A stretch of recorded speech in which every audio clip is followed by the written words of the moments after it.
Step 8. Getting to $100,000 per month and beyond. Building $1 million business in 12 months is a great accomplishment. It's like a rite of passage. I'm proud to have helped hundreds of entrepreneurs hit that goal. But two of my friends, Josh Bazzoni and Joel Marion, make that accomplishment look like chump change. When they started BioTrust, they set out to create a health and fitness company that would leverage the relationships that they had built over the years, allowing them to serve their customers in a way no one else was. They didn't do $1 million in sales in their first year, however. They made more than $100 million in their first 12 months.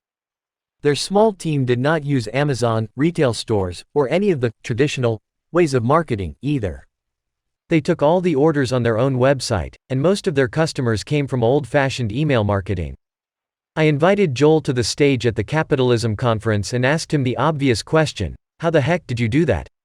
Joel's answer was simple and unsexy. It also flew in the face of every piece of advice that most business owners follow. His secret to hitting $100 million in just 12 months: be willing to lose money. If I know that I am going to make $30 from a customer after 90 days, then I am willing to spend $25 up front to acquire them and nurture them, Joel said. Most people would give up if they didn't make money within 30 days, he told me, but he looks at the long-term relationship with a follower and a customer, rather than the short term. If you know that you can get the numbers to where they need to be over the long term, then it's okay to lose in the short term. Most of the entrepreneurs that I know have a serious fear of losing money in the short term. If they cannot spend $1 to make $2 right away, then they fear loss, bankruptcy, and certain death, to risk being a bit dramatic. But if you know a customer is going to stay with you for the long run, then it makes sense to lose in the short term. That's how Michael Dubin acquired so many customers for Dollar Shave Club, and that's how Joel and Josh built BioTrust. If you want to build something, you must be willing to actively acquire customers. If I can spend more money to acquire a customer than my competition, then I am going to win every single time, said Joel. Marketing, like everything else, is building a committed relationship. But most people see it more like a one-night stand. Back when I was really trying to break into the entrepreneurial circuit, I went to an event for a bunch of internet marketers. One guy there, the most prominent information marketer in the space at the time, was flapping his gums about how well he was doing.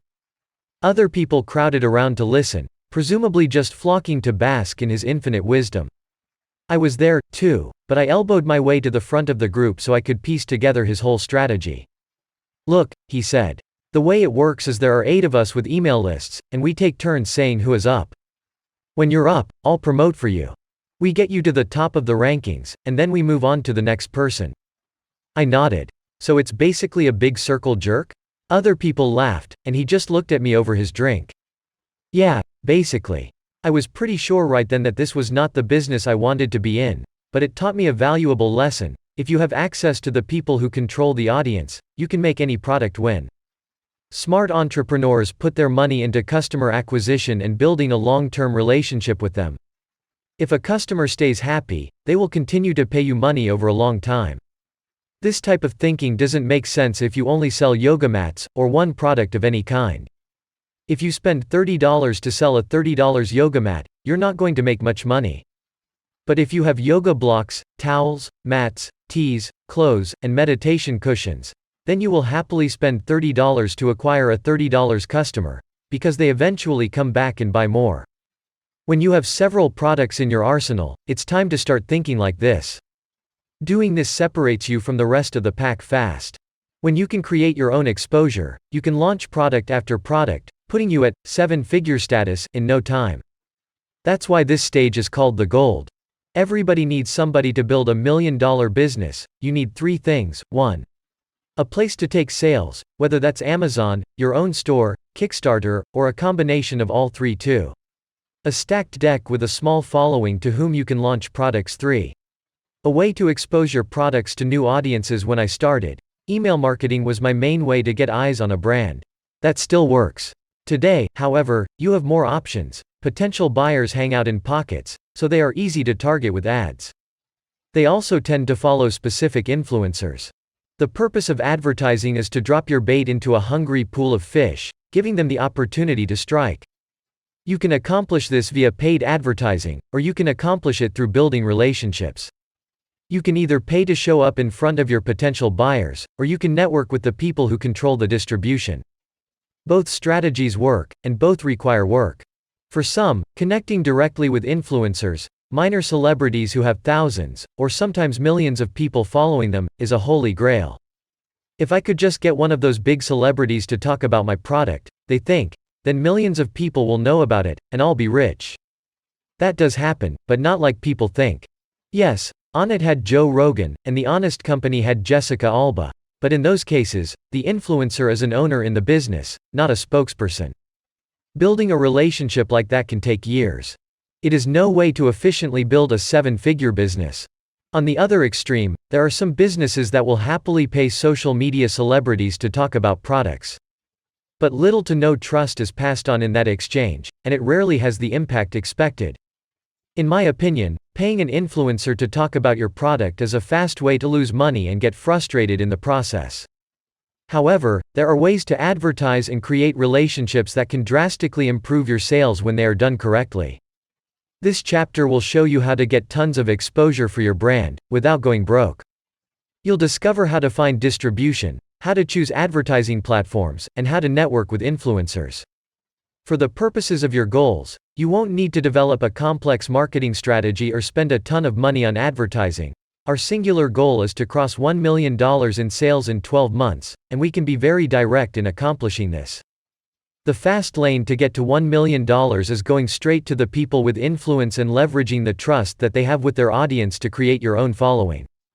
Start in the one spot your audience already hangs out. The best audiences to target are people with the same buying behaviors as the people who will buy your product.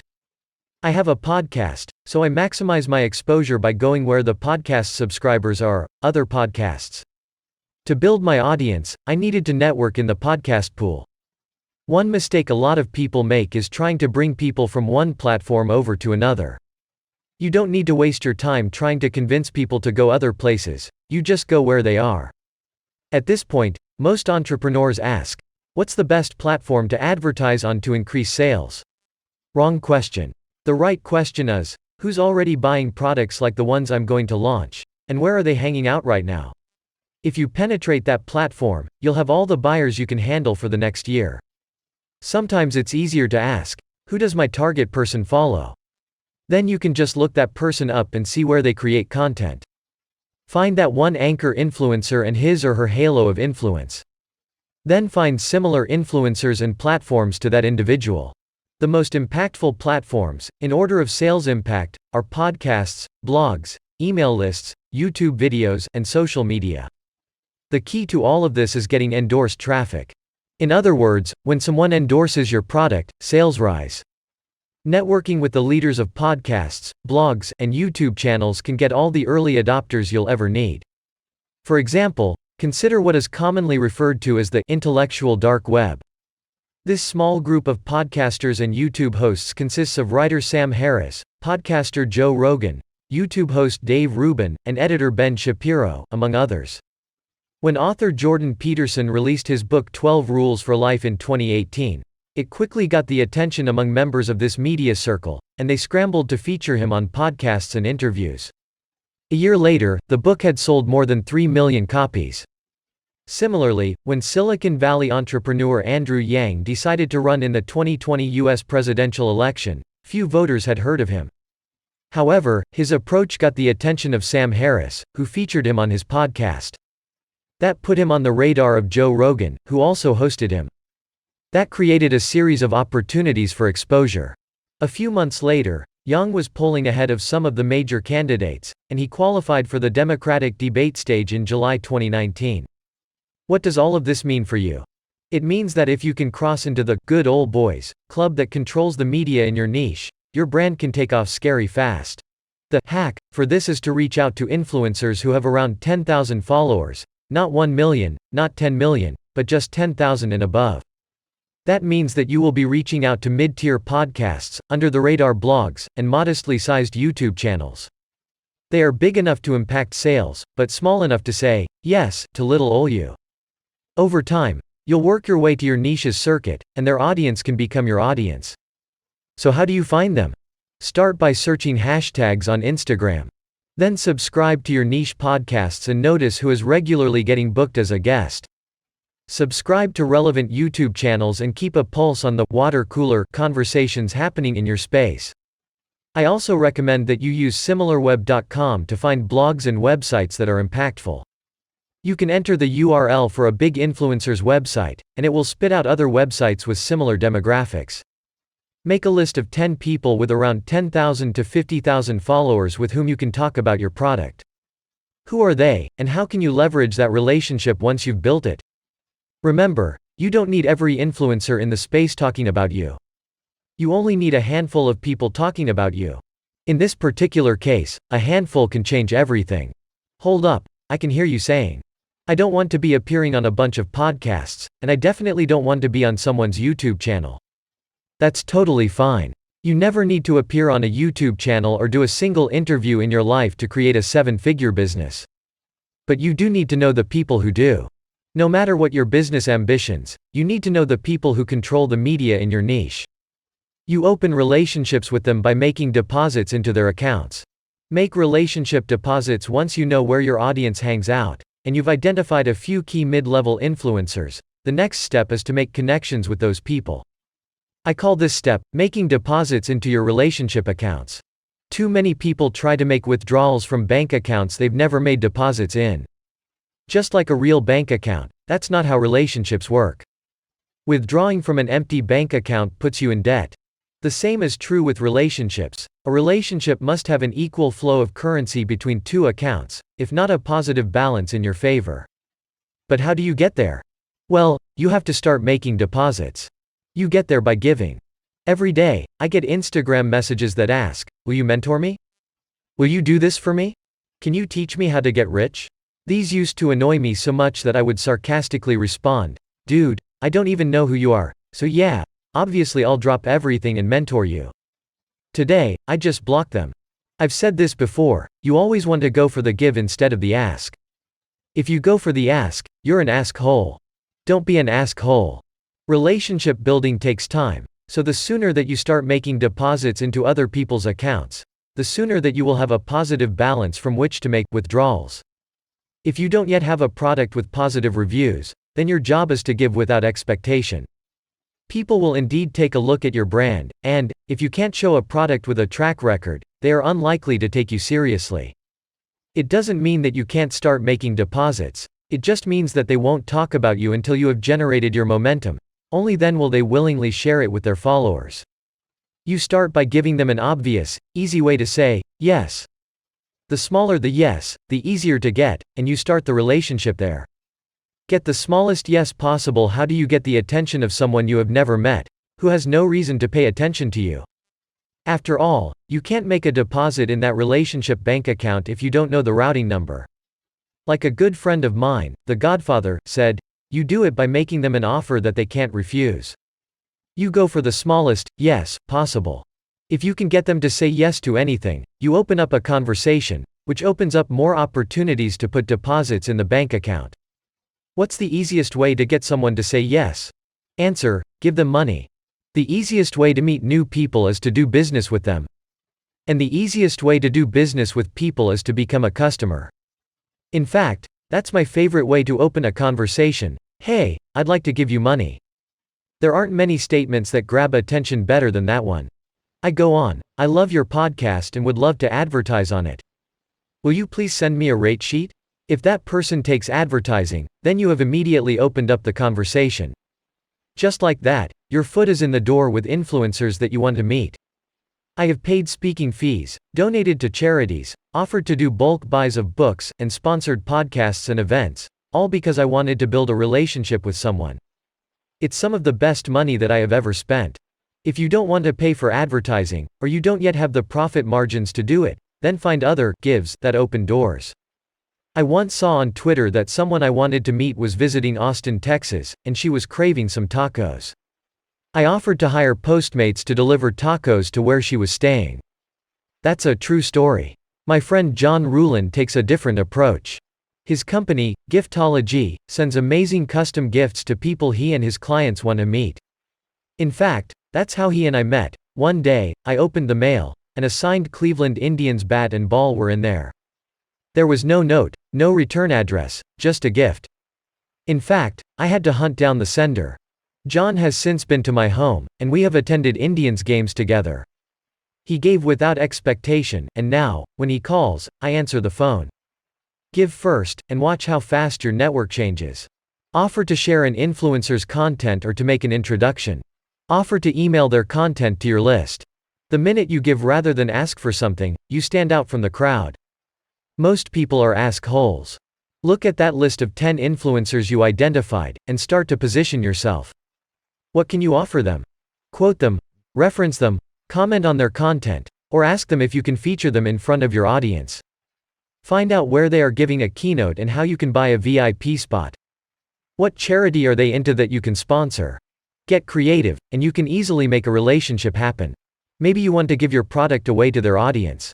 Hey, I saw that you completed a marathon. I'm sure there are a lot of people who have been following that journey. Can we send 25 samples of joint supplements to your audience, on us? It's another deposit. When they complete that marathon, publicly congratulate them. Make them look good to your people. You don't have to be the godfather to make an offer that someone can't refuse.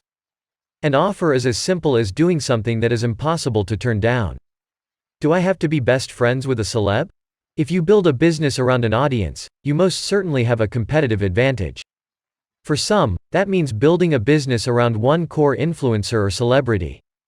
In fact, my friend Brian Lee only launches companies when he has an A-list to partner with. His first billion-dollar venture, LegalZoom, was built around the famous attorney Robert Kardashian. That connection allowed him to get unlimited PR, and the company eventually grew to what it is today.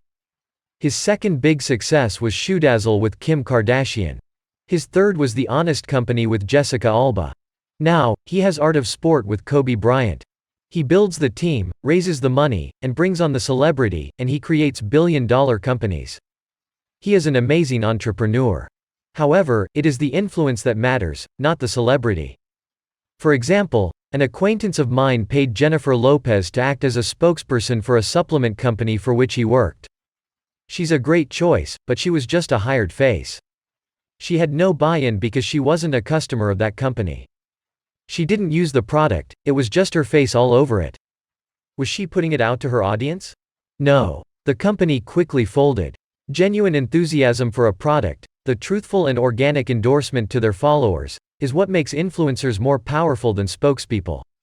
An influencer actually uses and believes in the product, a spokesperson just slaps their name on the box. An audience can smell a celebrity cashing a check from a mile away. For a celeb's involvement to actually influence an audience, they need to be a customer, too, and their endorsement is word-of-mouth advice, not a gig. Just like all forms of advertising, influencers are not a surefire road to gold. They are a surefire way to get exposure, but your product and your brand still need to stand on their own. Even when people manage to find big influencers to enthusiastically talk up their products, if the product isn't right for their audience, the audience won't budge. For example, a friend of mine was an investor in Exo Protein, which is a protein made out of insects. Crickets are the protein of the future. They sponsored everyone from Tim Ferriss to Dave Asprey to talk about the company. Every time the product was mentioned by a big influencer, sales would spike, but they would inevitably fall again. Unfortunately, the market just wasn't ready for cricket flour, and the company did not last. Even the best marketing in the world won't make people buy a product that they do not want. For the purposes of hitting your first million, networking with celebrities is an unnecessary waste of money. Your goal is to get a small but raving group of people to discover your product, love it, and share it with the next tier of influencers. You just need to light the spark. You don't need millions of people to know about your product. In fact, that would probably break your operations. You only need 25 sales a day. Go small, and the million is right around the corner. My influencer said yes. Now what? Some influencers are going to politely, or not so politely say no. Others might not respond at all. But eventually one or more will say yes, and you will have the opportunity to sponsor them, work with them, or send them product to review. Now what? I highly recommend using their exposure to create a communication channel of your own. In other words, Bring their followers into your world and treat them well, and they will become buyers over time. Even in today's chaotic, noisy world, the highest converting communication channel available to you is email marketing. If you could only build one sales channel outside of Amazon, I would suggest that you build an email list of customers that you nurture over time. For example, if I sell keto coffee creamer, and I sponsor a podcast, I would never write the ad to say, "You can find clean keto coffee products on Amazon." That would be a huge waste of an opportunity. I want the ad to say, "Clean keto coffee has over 1,000 reviews on Amazon, and you can save 10% when you go to cleanketocoffee.com, 10. That way, I can track how many visitors come to my link, and I get their email address before they go over to my store. I do this when I sponsor an Instagram influencer, too. Rather than pay the influencer to talk about us, and then hope and pray that we get sales, I tell them to send their followers to follow us on Instagram to get a discount. Then, we put a discount link in our Instagram bio or in a swipe-up story. Most companies just throw money at influencers and hope that it results in sales, but that's a big mistake. Bring them into your area of control first. When you get in front of an influencer, and they're talking your products, whether for free or because you paid them, make a point to make them look good for doing so, interact with the comments on those posts, thank them publicly, or send them a care package of your products. Over time, some of those relationships will remain transactional, where you keep paying somebody to talk about you, but you keep them at arm's length. Some will become real relationships, where you're actively engaged in that person's following and adding value to their life. Some will become superfans of your brand, and they will talk about you incessantly for free. If that influencer posts about you in any way, screenshot that shit. That screenshot can become an ad. It can become content. Or you can put it away for a future launch. Continue to kill your influencer with kindness. I once talked about one of my favorite books, Clockwork by Michael Michalovic, on one of my podcasts, and he immediately sent me a care package with a bunch of his books in it. That's a deposit in my relationship account. In turn, I took a picture of the goodies and posted it to Instagram, which drove sales for his book. The goal is to consistently have more deposits than withdrawals in your relationship account. Gary Vaynerchuk calls that leverage. Showing kindness and asking for nothing in return builds up goodwill, and people almost always want to repay a kindness. The snowball gets bigger. Most people overlook the power of micro-influencers, but they can create a cascade of effects that will completely change your brand. Once you've opened relationships with influencers who have 10,000 or so followers, you can leverage those relationships to an influencer with 25,000 followers. Just 4 relationships with 25,000 level influencers gets you in front of an audience of 100,000 people. That's when the floodgates open. Send them free product. Pay them if you need to. Start the snowball rolling any way you can. You may progress from people with 50,000 followers to 100,000 followers or even 1 million followers, but honestly, you don't have to. You can continue to network your way up, but there's more than enough business to be had right in that range. This is all you need to start to consistently see sales in the hundreds per day. Each new product will amplify all your existing products, too. This is when you start to flirt with having $1 million business. To this day, if I had only one place to advertise, I would spend time networking with other audiences. An audience may be a person, a blogger or YouTube personality, for example, but it might also be a group or an organization, too, and paying them to talk about me on their podcasts, YouTube channels, blogs, and social media. It's that effective, and it alone can take your brand past the 7-figure mark and beyond. After this, there's only one thing left to do: scale the brand, or sell it. To most people, you've made it. Let's do some quick math. What's 100,000 times 12? Yup. 1.2 million. When you get to this stage, and you're on the step where you level up to $100,000 in sales per month, then you're on the cusp of making it, in most people's eyes. You're on the cusp of $1 million business. This is the home stretch. It's a long home stretch, but home plate is in sight. Throughout this process, you've seen the steps in this process build to this moment, $1 million business. You've done the work, and you're about to reap the big win. This next stage is a huge jump up, not just in revenue but also in your mental state as an entrepreneur. When you start flirting with $100,000 a month in sales, lots of things change. First of all, you're running $1 million business. Just take that in for a moment. From the outside, everyone is going to think that you're hot shit. You're a millionaire. You have a 7-figure business. You have everything figured out. But, if you're like most people, you'll still be hustling, figuring it out, and wondering when things will change. One thing is different, though, and this is the big one. Your brand is now big enough to be scaled or sold. You've proven your brand makes money. You've proven it has an audience and buy-in from influencers. You've proven it can grow. Now, you can decide if you want to scale this into a multi-million-dollar business, or if you want to sell it. A business selling $1 million plus per year can theoretically be sold for a 7-figure payday. Conservatively invested, that money sets you free for life. If you're like most people, though, this is just the beginning. When Sheer Strength hit $100,000 a month in sales, it took us by surprise. We'd been so focused on all our marketing activities and carefully stacking the deck for every product launch that we hadn't actually looked closely at our revenue in a few months. When I did check in on our numbers, I recalled a conversation Matt and I had about 4 months earlier, when we launched our first product. How would you feel about hitting $100,000 a month? I'd asked Matt. He thought I was joking, so he answered sarcastically. No, Ryan, he'd said. I don't want to make $100,000 per month. He thought I was kidding because, at the time, it seemed like such an incredibly distant dream that we couldn't imagine what that would be like. But I insisted, no, Matt, I'm serious. I want to set the goal of hitting $100,000 per month in sales, and I want to work toward it. He kind of shrugged. Okay, he agreed. Honestly, I'd be happy making an extra $2,000 per month. That is what made us great partners. I was the dreamer, and he was the pragmatist. In reality, it took us almost exactly 12 months to go from start to $100,000 in sales a month. 12 months to $1 million. Here was the crazy thing, though, when we got there, we didn't feel any different. I think I'd imagined that I'd wake up as a millionaire and start perceiving the world in a new way. Colors would be brighter, food would taste better, people would be nicer, and I'd I don't know, feel rich. But I didn't.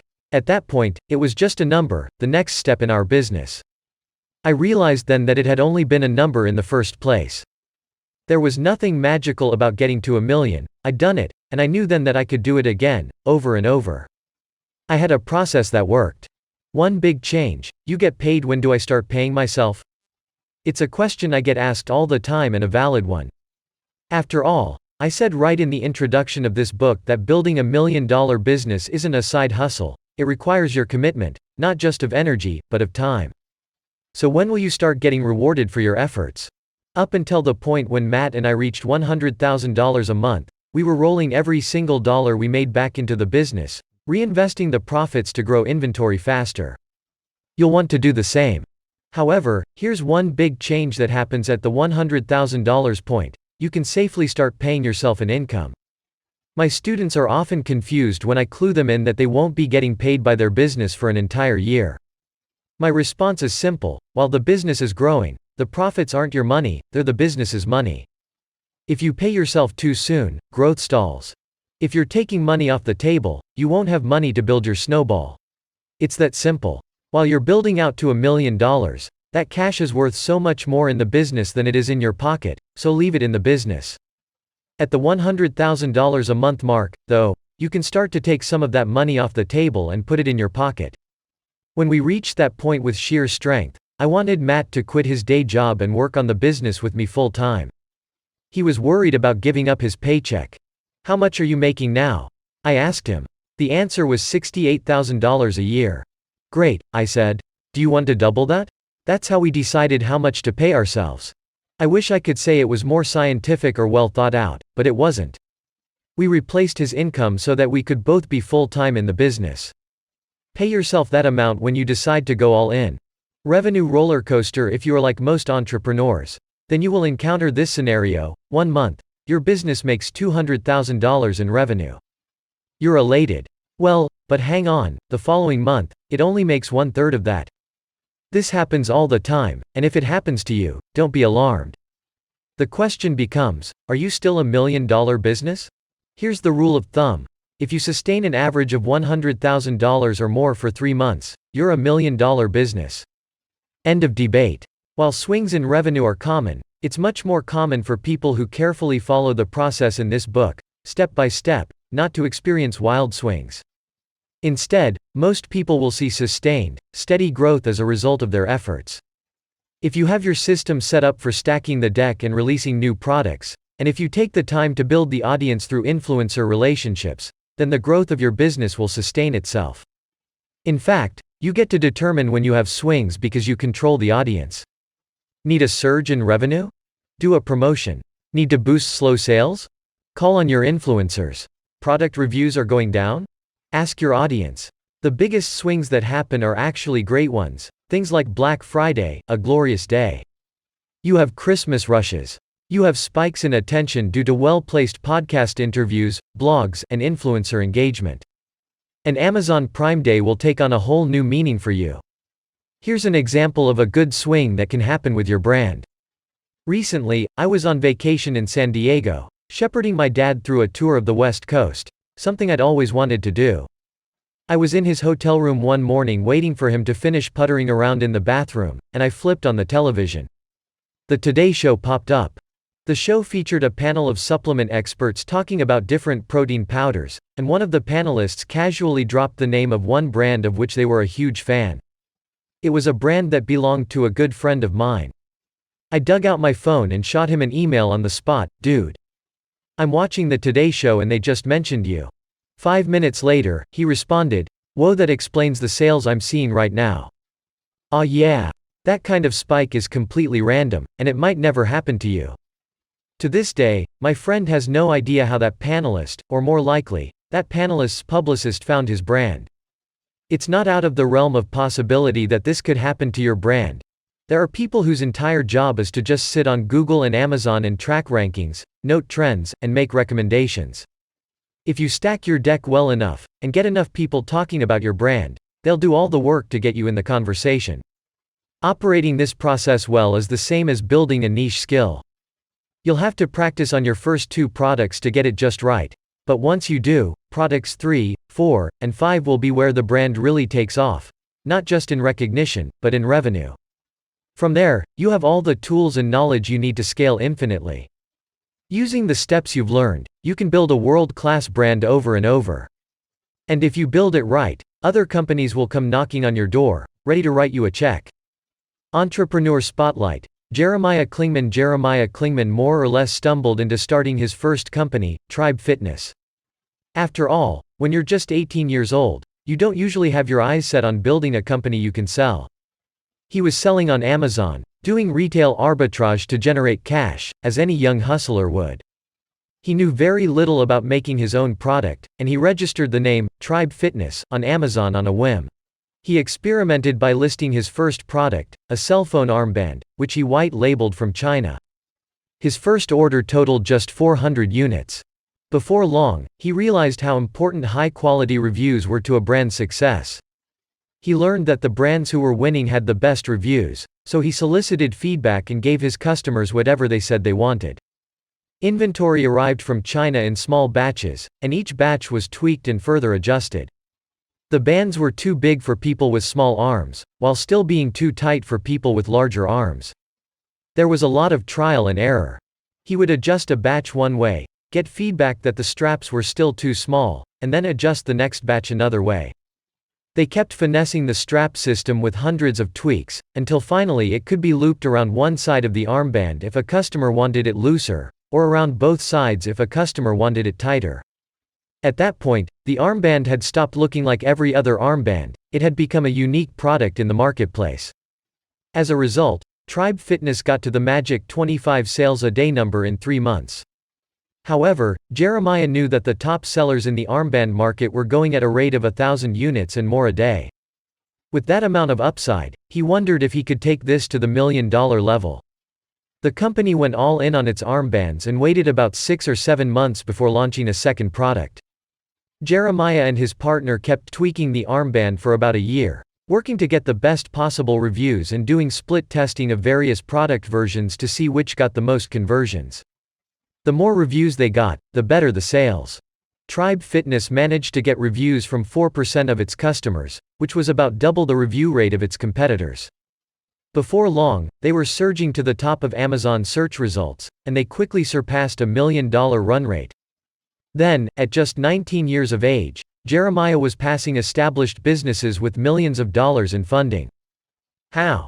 A commitment to product and customer experience. He went small, which helped him to beat the big guys. What's most important in a physical products business these days, Jeremiah believes, is building an audience. This wasn't as important 4 or 5 years ago, he told me. Then you could start a business, get by, and even get to $1 million in annual revenue before you started focusing on your audience. It's extremely hard to do that now. You need to build an engaged customer base and collect their data consistently. Jeremiah has learned that to build an audience you need to maintain focus on your core business above all. Concentrate on whatever is pushing the needle and moving the business forward, constantly keeping the pedal to the metal. My other advice is not to lie to yourself, Jeremiah said. It's easy to get sloppy, substituting probably for definitely. Do you actually know what the customer wants and where you need to go next?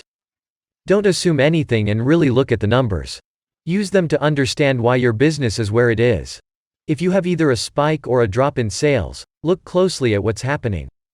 Focus on analytics and learn to understand the numbers. Be honest. 4 years after starting Tribe Fitness, Jeremiah decided to cash in his chips and sell the company. He talked with brokers, negotiated on rates, and filled out countless questionnaires, financial records, and other paperwork.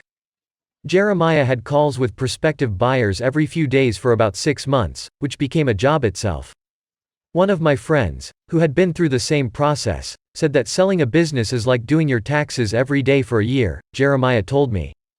He definitely knew what he was talking about.